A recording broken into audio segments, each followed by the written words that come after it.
beautiful. Nice.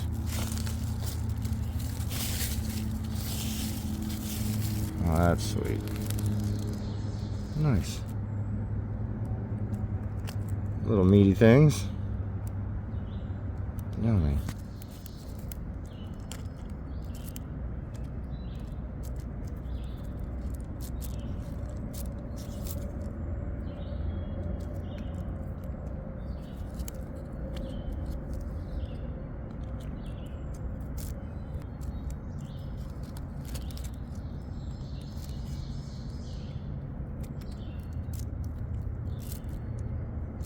Nice.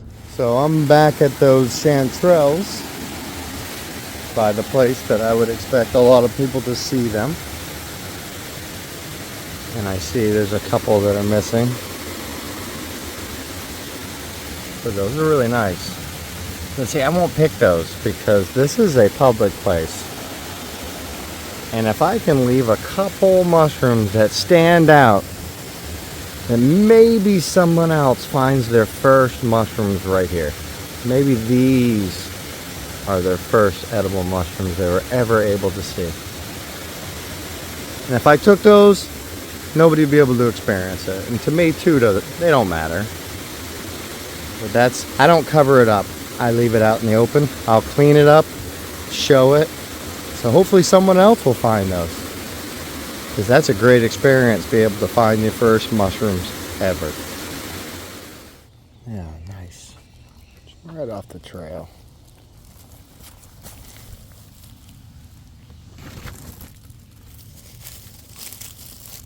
Sweet. Oh yeah. Awesome. Yeah. Yeah.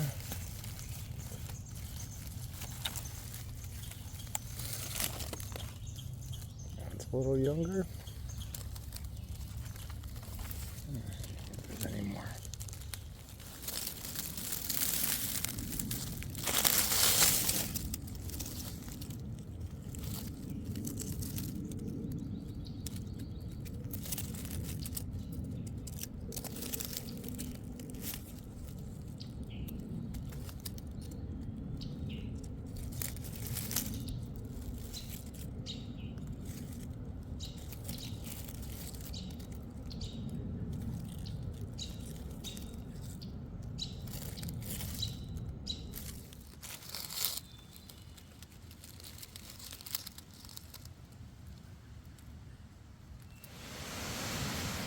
There's some little babies. A tiny thing. Right in the middle of the trail.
Almost just walked right over these. Didn't realize they were chanterelles. I was not expecting those. Oh yeah. Wow. That is beautiful. A little bit dirty, but yeah, a nice little patch on there. Oop.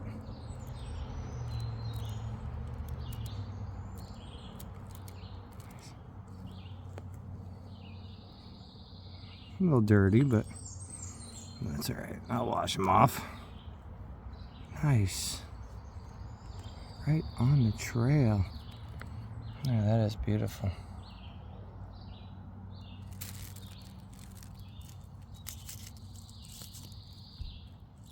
All right, grab a handful and move on.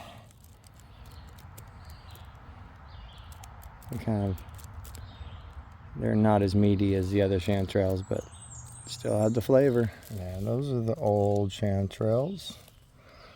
And you go in a line and it's like, oh yeah, look at that. Little baby. Oops. Little baby. Nice. Yeah, that's awesome.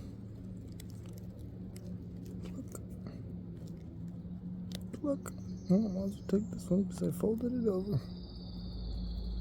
Nice. Yeah, you see there's just a whole bunch of little ones.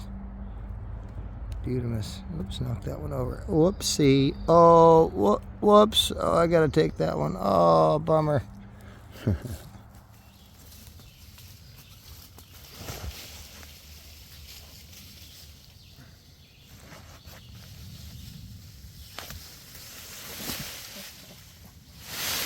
That didn't work. Big one. I don't know. Just remember that. No excuses. Also, these are really the only thing that might make me walk across the forest thinking it's a chanterelle. Scaly vase chanterelle. Yeah. It's not a chanterelle. It's not edible. But the colors of it in the forest really stand out. Will make you walk to it, but it just also tells you you're in the area. This is the area that chanterelles will be fruiting. The same for the scaly vase chanterelle are. Yeah. It is scorching today, y'all. I am sweating buckets.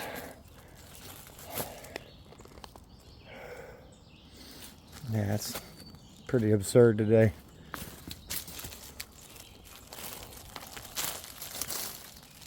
Right over there was where I just was talking about the scaly vase chanterelle. And it's not edible.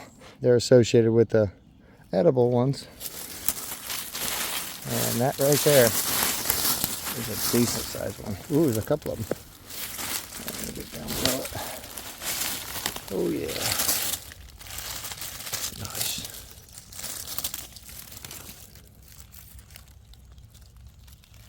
Yeah.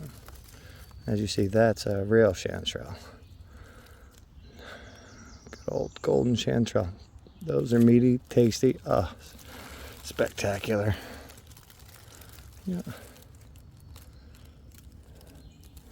See, so it is the area. I see some more of those scaly vase chanterelles over there.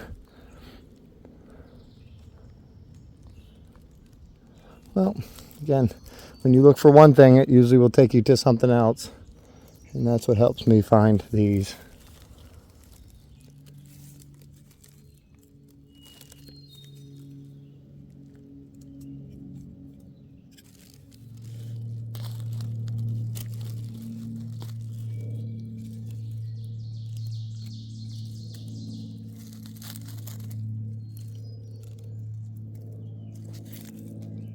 Already buggy.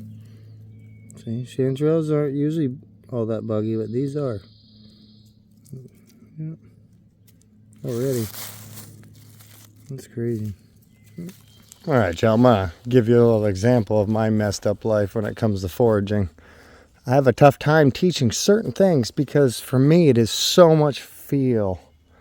And when it comes to feel, chaga, honestly, is the one fungi that calls to me. And I always say I can hear it, but I have a headset on right now and I'm jamming to music. I felt like I heard right here chaga calling me. And it's just weird. So right there's chaga. And I was looking that way when I thought it was over there. But it's right here. There's chaga. Tell you ever go out with me, you'll understand. It is so weird. chaga calls. I don't know how. I wish I could find a way to study that, but it calls to me. Really, really weird. And as you see, it was chaga. Just crazy. I wish someone could explain that to me. There's no smell to chaga. You can't, there's no chance you smell it. I don't know if there's a pheromone or what. I did get mold sick in Florida to a point to where I had to have pacemakers put in me. And I feel like I changed forever. I don't know if it's, I have no idea. But yeah, there you go. All right, now they're getting meatier. Nice. Look at that. Oh yeah. That's a lonker. Sweet. Oh, that is so beautiful.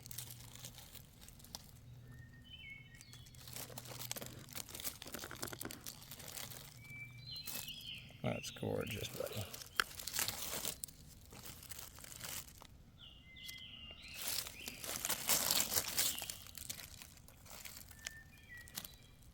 Beautiful. All right. Let those grow and spore, but oh, that is gorgeous. And there's a couple more. Nice. Yeah. That's a good little spot. Oh, you see this? You see the color. And they're really tiny still. First time seeing of these.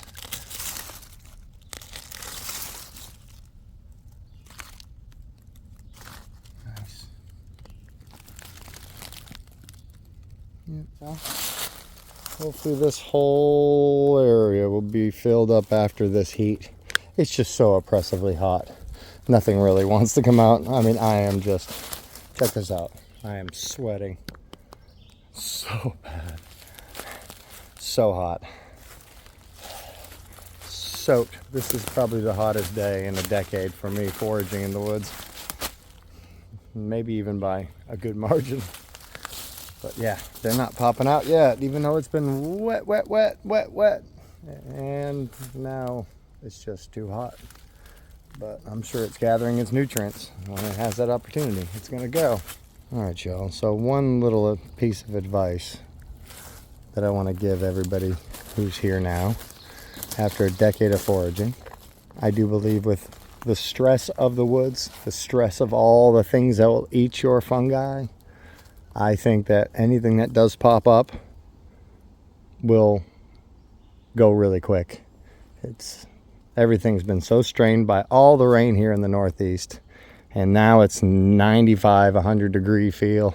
It is strained. Everything's stressed, so it wants that food. So as soon as the environment, the microclimate becomes right, it's going to pop out. But it also might turn to not edible very quick because of bugs. Sure, I have never seen it this wet. But it's really dry and hot now. It's supposed to be for a few days. So we'll see. I'm going to go check my lobsters. Because of this dryness, I do believe that lobsters actually we might have a lobster season. If it stayed wet, wet, wet, I would say we didn't, or we weren't going to. But now after this, I'm pretty sure we'll have some lobsters. Hopefully I can get my 100-pound day. That has always been a goal of mine, being able to pull in 100 pounds of lobster one day. I've been very close, and I've missed probably 500 pounds of lobster in one day just because I was just a couple days late. Good luck, y'all. Hope you enjoyed the video. Thanks for watching.